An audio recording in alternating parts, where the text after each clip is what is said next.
Demi kelancaran dan keberkahan acara pada hari ini, sejenak kita memohon rahmat Tuhan Yang Maha Esa dalam doa bersama.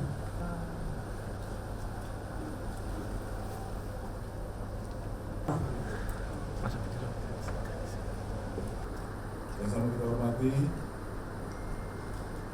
izin sekali saudara Bang Dias Novianto dan para kepala perangkat daerah yang berhak.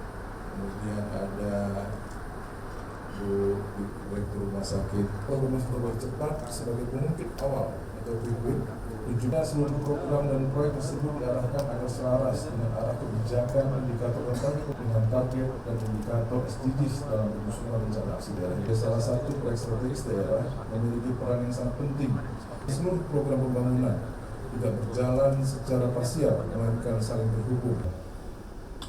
Bapak Ibu sekalian, Pak Sekda yang kami hormati, pada kesempatan akan meluncurkan SDGs Business Registration System mulai pada periode 2024-2025 melalui kolaborasi antara dalam dukungan JK, Japan International Cooperation Agency. Ini yang kemudian kemarin banyak bantu kita di Jepang.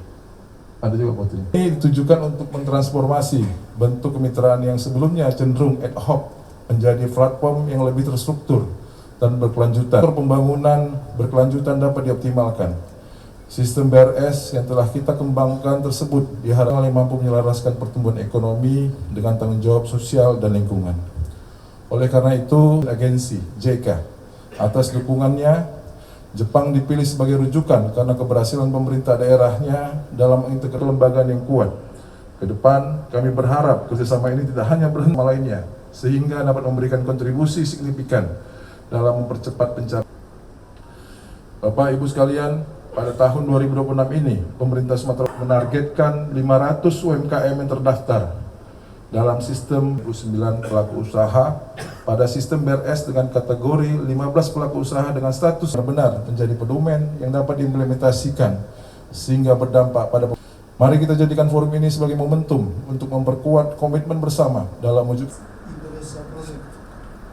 And thank you much for inviting me to such an important event. And over 50,000 companies are already registered as a SDG business registration program. Intend to encourage. Yang kami hormati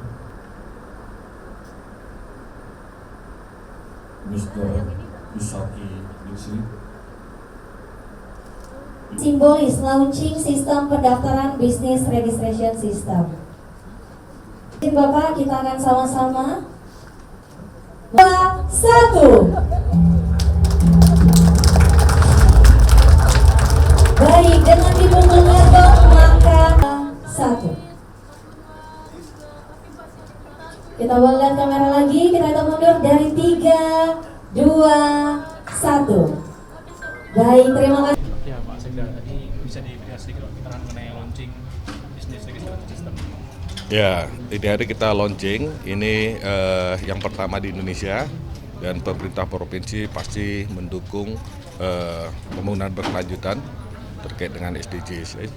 Nanti akan ada program-program, kemudian ada konsultasi publik, penyamaan persepsi, sehingga apa yang kita harapkan dengan pertemuan ini menjadi sesuatu yang sangat baik tentang pembangunan berkelanjutan, kehidupan yang lebih baik di pemerintah Provinsi Sumatera Utara.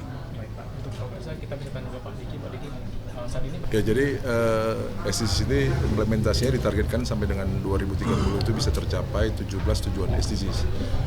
Nah, hari ini kita kerjasama dengan JK untuk kemudian bagaimana stakeholder khususnya mitra usaha pemerintah itu mengimplementasikan SDGs. Jadi nanti konsepnya ini seperti yang kemarin kami juga belajar di Jepang, bahwa mitra-mitra pembangunan yang mendukung pelaksanaan implementasi SDGs ini akan diapresiasi dan diberikan kemudahan untuk bisa terus mengembangkan usahanya. Nah, mudah-mudahan dari bagaimana melibatkan stakeholder khususnya mitra-mitra pembangunan ini nanti akan mempercepat akselerasi implementasi SDGs di Sumatera Utara.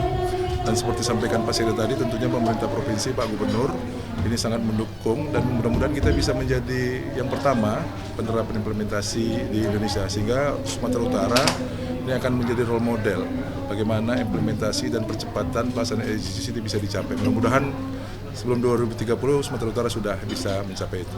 Baik, ini mungkin sedang berlangsung ya Pak.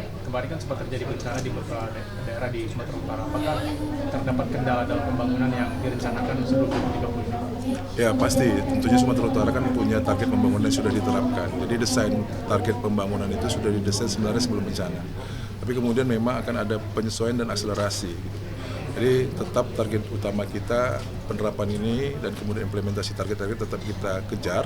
Cuman memang ada perubahan strategi sehingga percepatan walaupun kondisi pasca bencana ini pasti akan mengurangi kondisi kita hari ini mencapai target, tapi kami pikir nanti kita akan susun strategi bagaimana kemudian dukungan berbagai stakeholder nanti bisa mempermudah dan mempercepat pasca bencana sehingga target-target pembangunan sampai dengan 2029 khususnya RPJMD dan 2030 implementasi SDGs ini tetap bisa dicapai. Kami pikir itu. Kita sejalan dengan tujuan SDGs. Bagaimana kemudian angka kemiskinan itu bisa ditekan sampai dengan angka yang paling rendah. Kemudian pengangguran itu akan dihilangkan melalui bagaimana bentuk-bentuk peluang-peluang usaha yang akan dibangun misalnya. Nah itu yang kami pikir menjadi konsentrasi kita, sehingga pemerintah Provinsi Sumatera Utara ini yang pertama sekali adalah bagaimana mempercepat layanan dasar. Yang layanan dasar ini yang harus ada.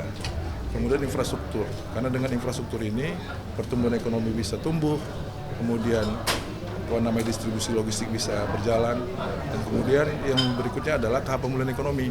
Bagaimana misalnya orang yang kena bencana kemarin, misalnya misalnya sudah punya UMKM misalnya, hari ini kita nanti akan melakukan percepatan pemulihan ekonomi dengan intervensi bantuan-bantuan peralatan misalnya. Yang seperti itu yang kita kejar mungkin di tahap awal ini. Nanti sambil jalan mungkin nanti bagaimana melibatkan stakeholder yang lain juga untuk ikut membantu percepatan itu. Terima kasih Pak Yuda.